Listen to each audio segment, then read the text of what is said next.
lives, an urge to move from one village to the next, from one job to another, to avoid firm human ties and to follow a certain bohemian life in relations with women.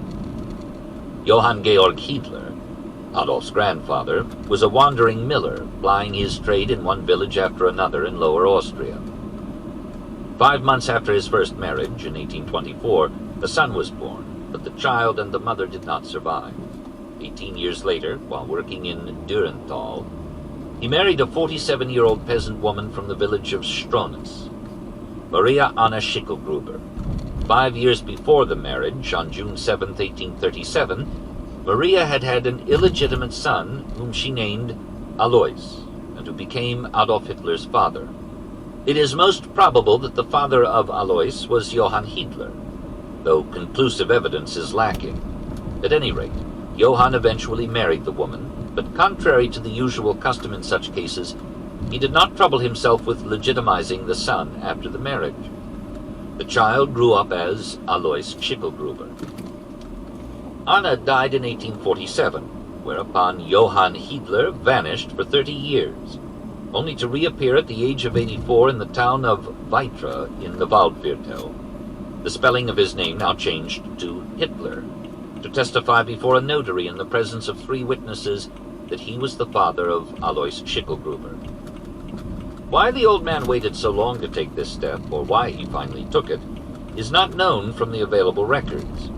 According to Haydn, Alois later confided to a friend that it was done to help him obtain a share of an inheritance from an uncle, a brother of the miller, who had raised the youth in his own household. At any rate, this tardy recognition was made on June 6, 1876, and on November 23rd, the parish priest at Düllersheim, to whose office the notarized statement had been forwarded, scratched out the name of Alois Schickelgruber in the baptismal registry, and wrote in its place that of Alois Hitler.